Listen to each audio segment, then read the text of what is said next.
Well, hello, Endow ladies. I am here with Annette Bergeon. Hi, Annette. How are Hi, you? Simone. How are you? We're so excited to talk to you today. So we're doing something kind of fun and new and different today. I have Annette with me. Well, I just an excuse to have a little fun with her today on the podcast, but also to talk about virtues. So we're actually going to turn the tables around, and she's going to interview me on the 4 cardinal virtues because I think it's important for all of us to have kind of like a little cheat sheet on the 4 cardinal virtues. And so this short little podcast, maybe 20, 30 minutes, we'll see how long it goes, will be your little, your virtues cheat sheet. So Annette, I turn the tables to you now. Wonderful. This is so exciting. I've been a guest on the podcast, as you know, but this is my first time actually interviewing. So I'm very happy to be here and very happy to do it. And what a wonderful topic to talk about, because I think that everyone thinks they know what the virtues are, but then when you actually are asked to explain them or to define them or to elaborate on them, we very quickly get stuck. So my understanding of virtues is very much around what it means to be a virtuous person. And we all have an idea of what that is. And I think we can point to a virtuous person when we see one, but breaking it down further than that, it gets a little tricky. So I was wondering if you would just elaborate, first of all, on what the 4 cardinal virtues are and what makes them cardinal. Ooh, what a great introduction to that. And I think you're absolutely right. We all have a sense of like what a virtuous person is when we throw the word around, but what does it really mean? What does virtue really mean in the nitty gritty? Well, I first kind of want to start with, we hear a lot of virtues get thrown around: humility, kindness, patience, but actually it's the 4 cardinal virtues: prudence, justice, fortitude, temperance. All virtues are grounded in those 4 virtues because those 4 virtues are the perfection of our 4 human powers. Okay, so wait, I'm just going to interrupt you there. Can you tell me again what those 4 were? Prudence, Justice, fortitude, and temperance. Nice. All the note takers out there, you could take notes. Prudence, justice, fortitude, temperance. This is exactly what I was hoping for. Okay, so these 4 are special, and you were going to elaborate on that a little bit because they are the foundation of all the other virtues. Is that correct? Absolutely. So all virtues stem from these 4. That's why they're called cardinal virtues, from the Latin cardo, meaning hinge. All virtues hinge on these 4. So understanding these 4 are really important, because then when you hear a virtue out there, a random virtue, you can actually philosophically, theologically trace it back to one of these 4. Beautiful. That is beautiful. And I did not know that. So thank you for sharing that. Would it make sense to kind of go through them one at a time and talk about a little bit more in depth about what each of the 4 cardinal virtues really means and how it is exhibited in a virtuous person in a virtuous life? Yeah, I think that's a great idea. Let's start with prudence. Because prudence is the perfection of your intellect. So, exactly. It's so cool, right? I like so, and all I know about prudence is like when we say that was a prudent decision or that was a prudent choice. Yes. But I never knew that it was connected primarily to the intellect. Yes, it is actually, you're going to love this, the charioteer, the mother of all the virtues, is prudence, because it perfects the intellect. And there's no greater power we have as human beings, as rational creatures, than our intellect. So yeah, people use the word prudent. Oh, that's very prudent of you. That's very prudent. And sometimes they think they're using it to mean like you're being careful or cautious. But really, if they're using it correctly, what they're saying is that was very wise of you. That's very wise. So prudence is the perfection of the intellect, our greatest power. Well, and that's interesting because that sounds positive. That Yeah. sounds really something worth pursuing. But then where does the negative connotation of being prudish or Oh, that's a fantastic question, because I think most people hear that word and think about it negatively. Um, but it is not negative. It's actually, there's no greater compliment you can pay someone than saying that they're prudent. interesting? Because what it means is that they've directed their intellect, their reason well. Wow. So maybe when I was in high school and people called me a prude, it had more to do with them maybe not liking the fact that I was making good choices. Wise choices, yeah. While they were running their Yes, maybe the bad connotation came from the kids who were like, throw your reason out the window, Annette. right, and the fact that misery loves company, and if everyone else is making bad choices, they certainly want everyone in the same boat with them. Right. So that primary power, one of the four things. There are four powers we have as human creatures. You don't have these four, you're not a human being. The first one is the intellect, and that's the ability to reason, to think, to comprehend, to understand, to make abstractions, philosophical thinking, so that, if I say, imagine a table, you can actually imagine a table in your mind because you've seen an actual table in real life, right? So that ability to make abstractions, that's your intellect. And that is not a neutral power. It's a power given to us by God for a reason. And the reason is to know the truth. Okay. And he's the ultimate truth. So to know truth, capital T, namely God, but then also to know other truths. And so it's not a neutral power. It's actually order to something, has a goal, which is why lies or being lied to is so offensive to us. Right? We're offended by it because we're actually made in our intellect to know the truth. So this power, if you get in the habit, virtues are good habits. Okay, that's a very colloquial definition of a good virtues. It's a good habit. But if you want the fancy garden party definition of a virtue, it's the firm and habitual disposition of a power. Wow. Yeah. The firm and habitual disposition of a power, right? Power. To do good and avoid evil. It's the habit of a power. So the power is a capacity. It's a muscle, if you will. And when you exercise it to the point that you exercise it well, right, then you are virtuous. So every human creature knows how to think. But those who are in the habit of thinking well, you could say is the prudent man. That is amazing. I love the idea of thinking well. And I also like what you said about our intellect seeking for the truth. It's almost like we know instinctively that there is such a thing as truth, as much as our culture wants to deny that that's the case. We know instinctually that it's there, and we seek it.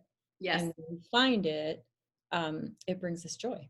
Exactly. Actually, funny you should mention the word joy, because that is the perfection of virtue, that you're not only in the habit of thinking well, but you enjoy thinking well. Wow. Right? So even see how you're just even designed in order to virtue, because you had an intuition that this is supposed to bring you joy, and it is, right? So virtue is like a spectrum, right? It's very, and so is vice, which is the bad habits, right? So the other end of things. It's hard to find a virtuous person. It's also hard to find a vicious person, right? Most of us are kind of somewhere in the middle, more or less. We're either in the habit of doing good and not enjoying it, or we're in the habit of doing bad and also not enjoying it, feeling guilty. So, but when you get to the height of virtue, you're not only in the habits, you're not only having a good habits, right? But you are enjoying it. So this is why the virtuous man is the happy man, right? The perfection of man is ultimately his happiness, because it's the perfection of your powers. So that's the first one. That's prudence. St. Thomas defined prudence as right reason in action. Nice. Okay? Right reason in action. Another definition of it is a firm and habitual disposition to discern, because this is a thinking thing, to discern the true good in every situation and the best way to achieve it. Wow. You don't want to just get to the good. You want to get to the good well. That is awesome. That is really cool. Okay. I would like to pursue prudence. Do you have any suggestions? My goodness. Yes. I mean, I like to think of the GPS, right? Or the conductor on a train, right? You don't want to just get to the store. You want to get there in the fastest, shortest, easiest, quickest way with no obstacles, right? So great. Yeah. So you've got to immerse yourself in right thinking, which is reading things that are true and good and beautiful, right? The more that you can exercise those philosophical muscles, the better you're going to able to cultivate that power, right? So you guys stay away from those kids that were calling you prudish. They're not going to help. Exactly. Yeah. Wow, that's wonderful. That's so much more than I ever knew about prudence. I love it. But, so assuming that we have prudence and we want to continue to develop, what would the second cardinal virtue be? The second most foundational in your opinion? Yes, the second one is justice. Mm-hmm. So when St. Thomas defines prudence as right reason in action, it's the inaction part that relates to justice. So you can't really be prudent if you aren't also just. And justice is the perfection of a second power, which is your freedom or your free will, right? Wow. And St. Thomas said that nothing is willed that isn't first foreknown. So before you can choose the good, you have to know what it is. So your intellect has to know what the good is.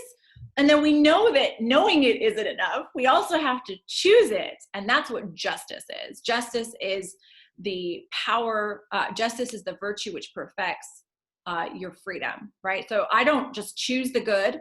I'm in the habit of choosing the good. I'm in the habit of choosing what my intellect has determined to be good.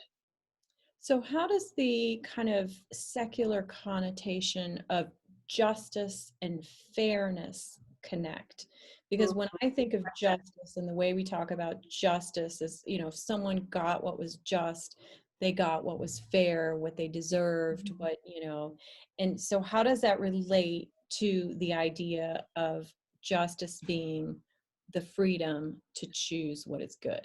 Yes, a fantastic question. So our culture is also kind of an anti-intellectual culture and very relativistic culture. It's also, it calls what the scriptures say, calls good bad and bad good, calls good evil and evil good. So we kind of have a distorted understanding of what the good is.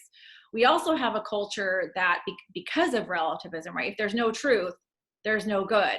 So my freedom isn't really oriented to the good, although freedom is a power that God gave us to choose the good, which is why when unjust things happen to us, we're also offended. We're not just offended when we're lied to, we're offended when someone steals our stuff, right? Or does other unjust acts towards us. But the power of the will, the power to choose is not a neutral power. It's ordered to the good.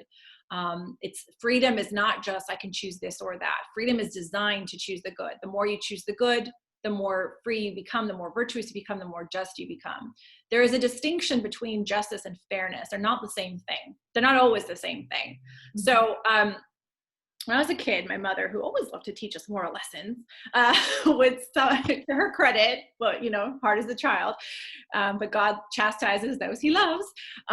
She would sometimes, I remember she sent my sister a birthday gift of more money than me. Oh, and, yes. And I said, I wrote her and I said, Mom, hello, why would you give Nicole, my sister, more money than me on her, on her birthday and not on mine? And then she wrote me a letter. She's so funny, and quoted that, I don't know which Bible verse, I think it's in the Gospel of Matthew, which is basically, am I not free to do what I want with my own money? Oh my gosh. That's the parable of the worker that came late and he worked for 1 minute and he got the same amount of money. Yes, it's the parable of the vineyards. That's the one. And so of course I'm I'm so mad, but I'm also laughing because she's so clever. But God is in the business of justice, not in the business of fairness. And we see that life is unfair as well as being unjust, but God is a God of justice. So, the way that I would teach this to my high school students, this is a classic example, is let's say that I've got medicine.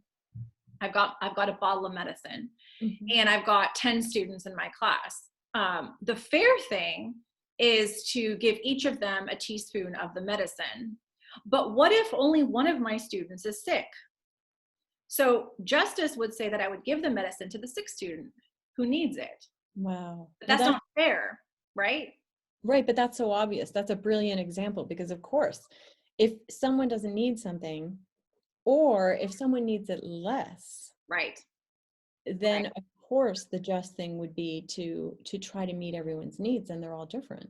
Exactly. And so the way to kind of make justice concrete is to just simply look at the 10 commandments. Following the 10 commandments is the best way to understand what does justice look like in the concrete, because justice is the firm and habitual disposition to give another his due. The first 3 commandments are about giving God his due. He asks that we worship him alone, that we don't ruin his reputation, take his name in vain, and that we worship him and keep the Lord's day. That's what we owe God. This isn't charity. This isn't massive sanctity, right? This is just justice, okay? This is just what we owe him as our creator. The last 7 are, what do we owe our neighbor, right? At the very least, we don't lie, cheat, steal, and kill, right? No matter what Scarlett O'Hara says, we go to, if I have to lie, cheat, steal, or kill, and that's how we uphold justice to our neighbor, right? That's what it looks like. Justice looks like the 10 commandments. Again, not the height of charity, right? But justice. Right. Yeah. Beautiful. That's wonderful, and absolutely makes perfect sense. And I think that our culture does get hung up on trying to equate justice with fairness. And you've obviously laid out why, in the grand scheme of things, that's not even the ultimate. Right. That's a great point, though, Annette. I mean, our culture is obsessed with this concept of fairness to the extent of almost injustice. Right. Absolutely. That's wonderful. Well, thank you for that. So now I feel like we have a stronger understanding of prudence and justice.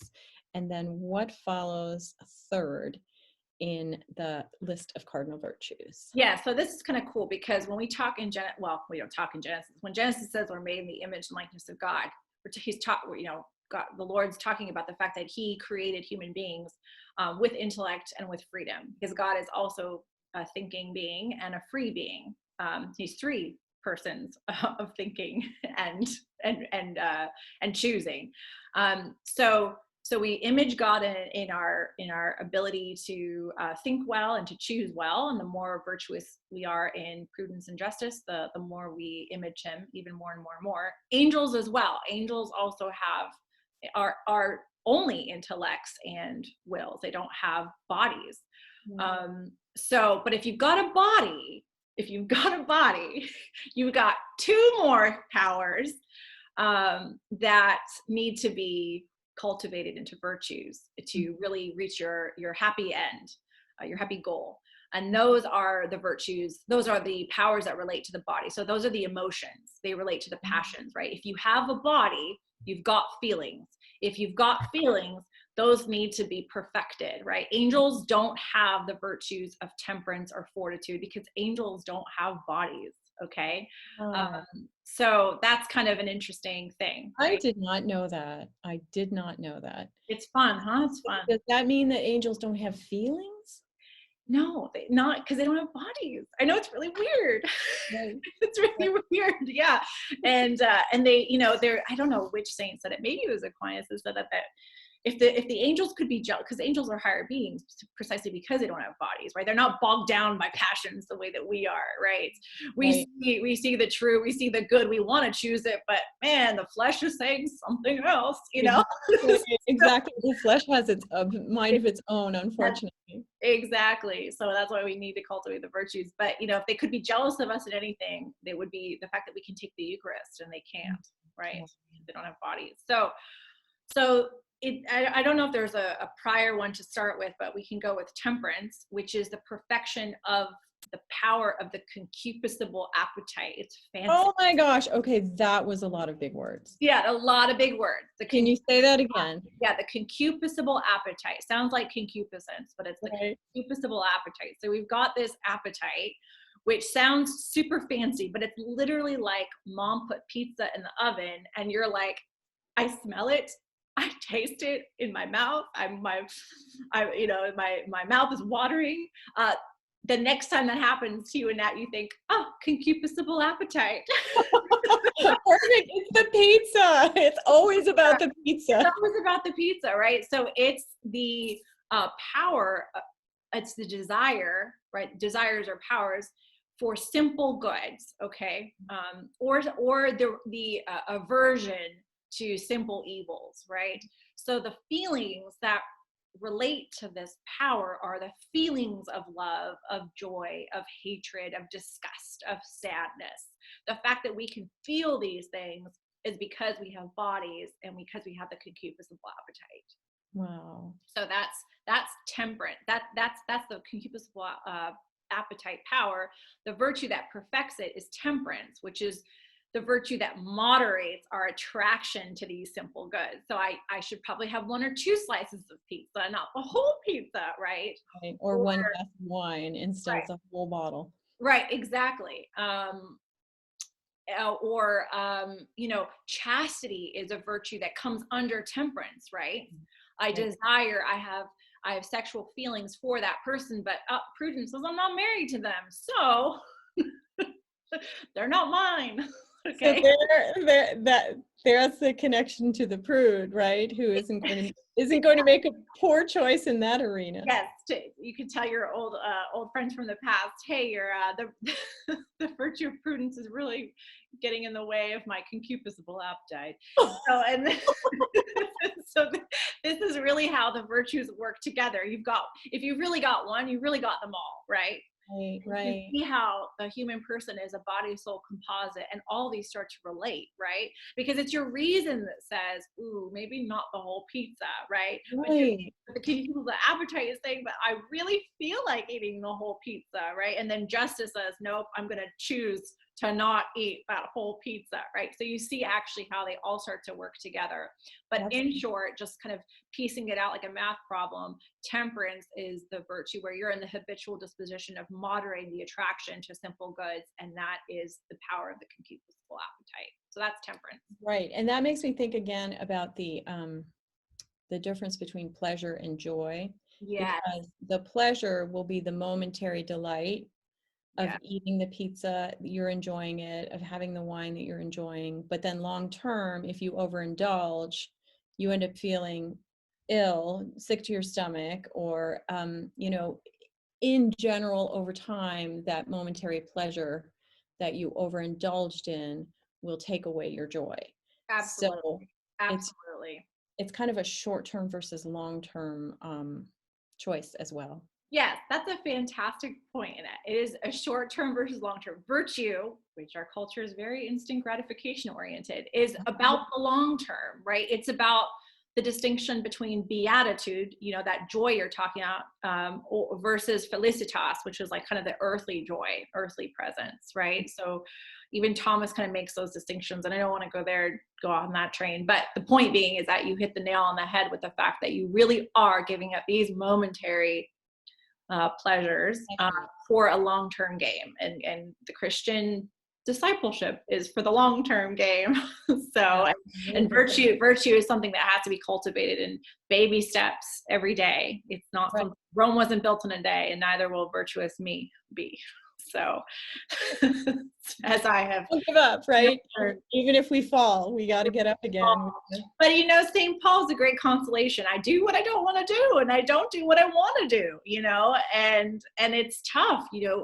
This is why prudence is the charioteer, the mother of virtues, because ideally it's your intellect that's guiding everything, and the passions are kind of the caboose end of things on the train, right? Our passions are supposed to be directed and ordered by our reason, but so often, especially because we're very, we have concupiscence and we're fallen creatures, it's our passions that are overriding our reason instead of our reason overriding our passion. So the struggle is real, but it's good to know at least what these powers are, what these virtues are, so that we can start to like notice and direct ourselves appropriately. Absolutely. So. And to call on them in moments of weakness. You can, Mm-hmm.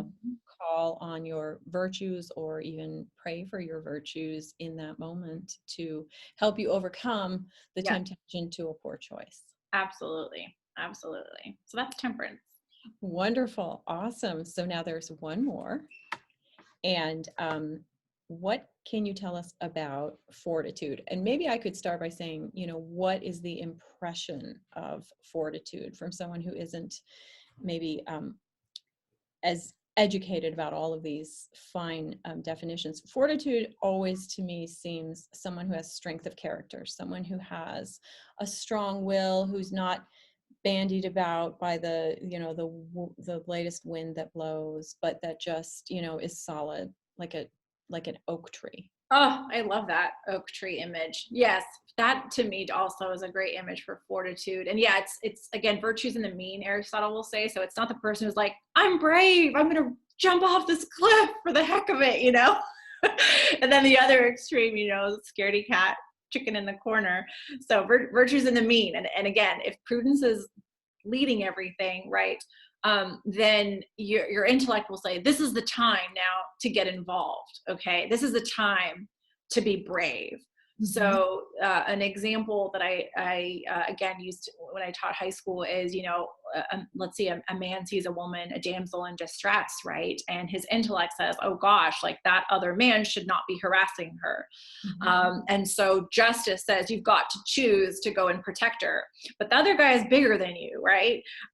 So it's fortitude. You're going to need You're going to need the virtue of fortitude to kick in and say, no, but my reason has dictated this.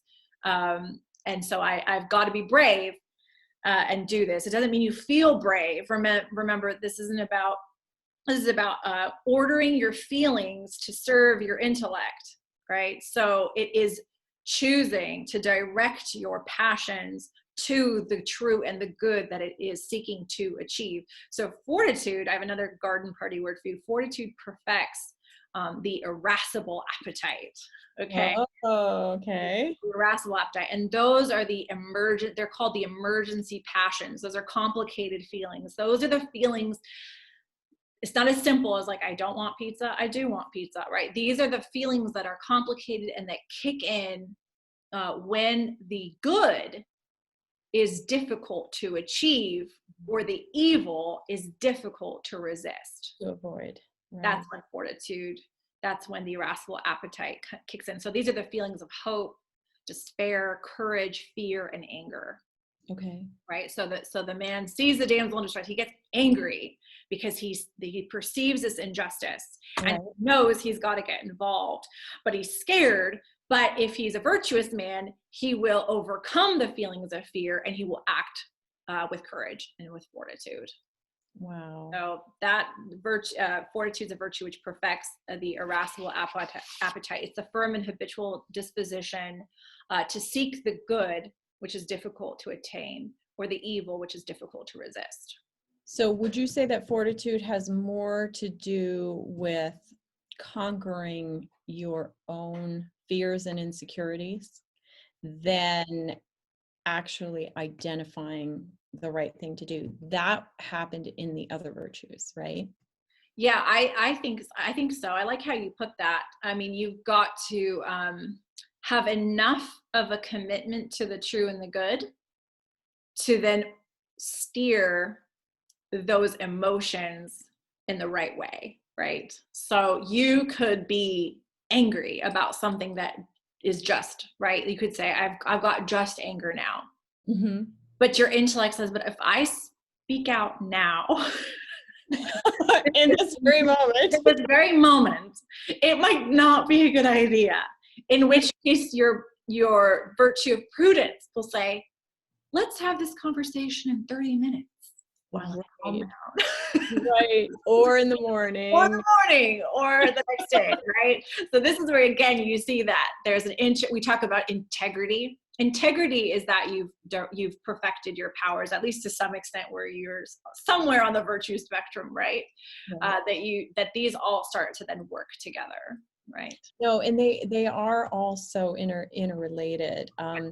Is there a point to pursuing one of them to the exclusion of the others? I'm kind of thinking of the person who wants to improve their golf swing, and they can't at the same time fix their grip as they fix their stance, as they fix their, actual swing. So sometimes if you focus on one, then the other things will kind of follow. Yeah. Is that a better strategy, or is it more just go out and do all of this? Yeah, I mean, I think you're right. I think you're right. You can't focus on all things all the same time. And I think self-awareness, self-knowledge can kind of tell you where you're weakest.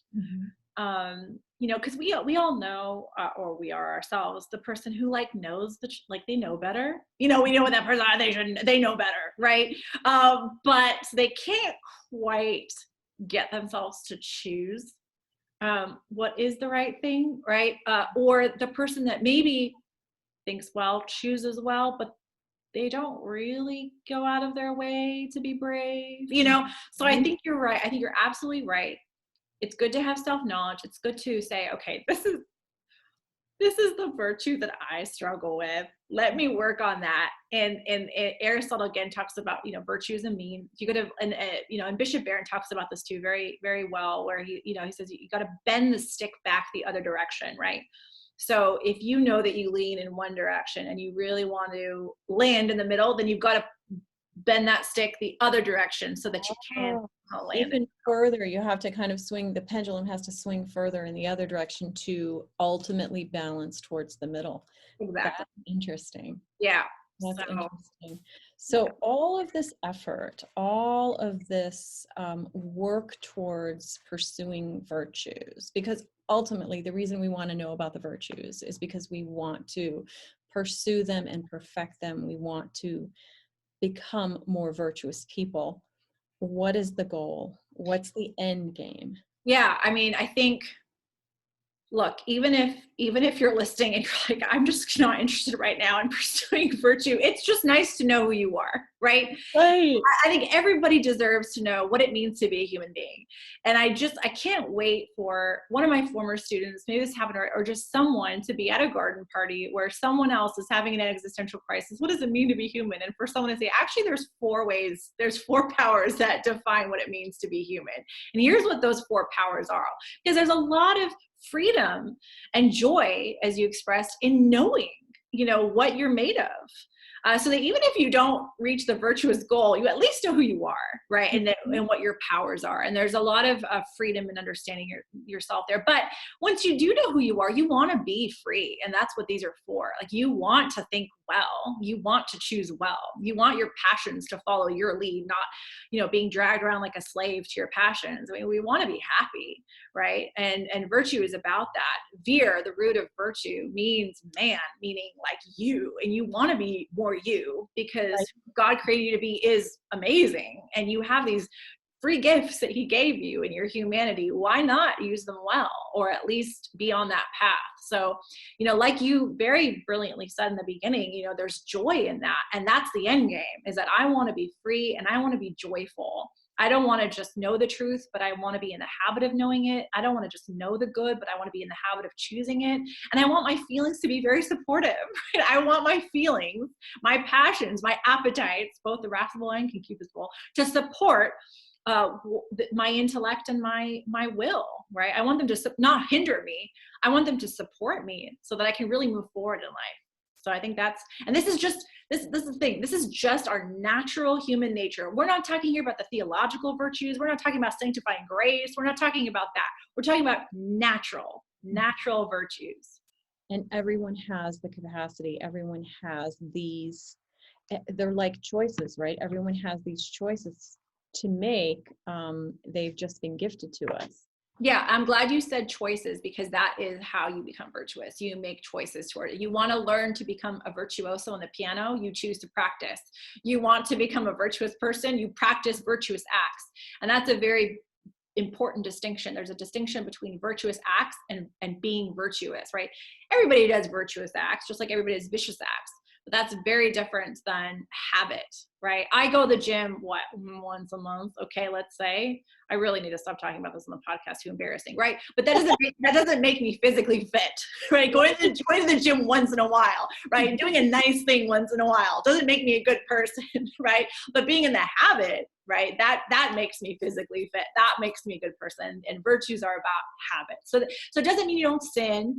It doesn't mean you don't fall, right? But what it means is, by and large, you're in the habit of choosing the good and doing it, right? So just like a healthy, fit person who has a binge night, right, doesn't mean they lose their fitness, right, in one binge night. But if they keep doing it, Right. then they will, right? So do you think the virtues can be learned, kind of like an athlete learns, he gets muscle memory where he doesn't even have to think about, making a particular action or a particular, because he's done it so many times that it just happens naturally, almost without.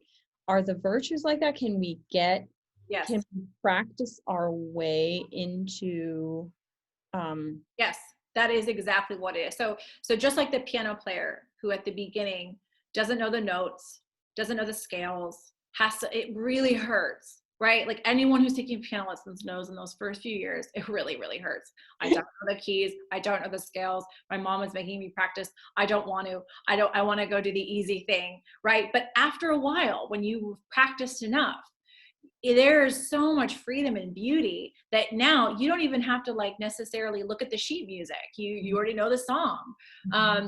So too with virtue, right? It doesn't mean that, when you're playing the piece, it doesn't mean your finger doesn't slip sometimes and hit the wrong key, but it means on the whole, you have formed yourself in such a way as to be able to play freely, right? This is the difference in our culture between a Christian or traditional or classical notion of freedom and, modern notion of freedom. Freedom today in modernity means I can sit on a piano and bang at the keys and do whatever I want, play whatever note I want, and I call it free, but nothing's beautiful in that. The real free person is the one who could sit down after years of hard work and say, I can play Mozart on the piano, right? That's freedom. You're following the mathematical scales, the notes, and so but that's actually true freedom, when I'm following the boundaries that I've been given. And our human nature has boundaries.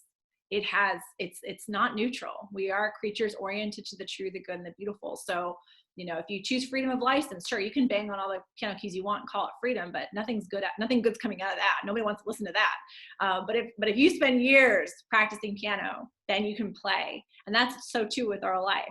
You spend years cultivating virtue, you're going to form yourself where, just like you said, Annette, it's not like you don't make mistakes, it's not like you don't sin, but on the whole, you're going to think, choose, and act and feel. You're going to feel well. Yeah. This has been amazing, truly amazing. I have learned so much in just 20 minutes and, or however long it's been. I've lost track of time. That's great. It's such a good introduction and presentation to what the virtues are all about, what it means, what they each mean individually, and how they work together. So I am grateful for the time that you have spent telling me about the virtues, and all of our Endow women who will watch this podcast. It's been truly, truly enlightening. Thank you. Thank you so much. And yes, look forward to the next time we chat on the podcast, Annette. Thank you so much for doing this with me today. Absolutely.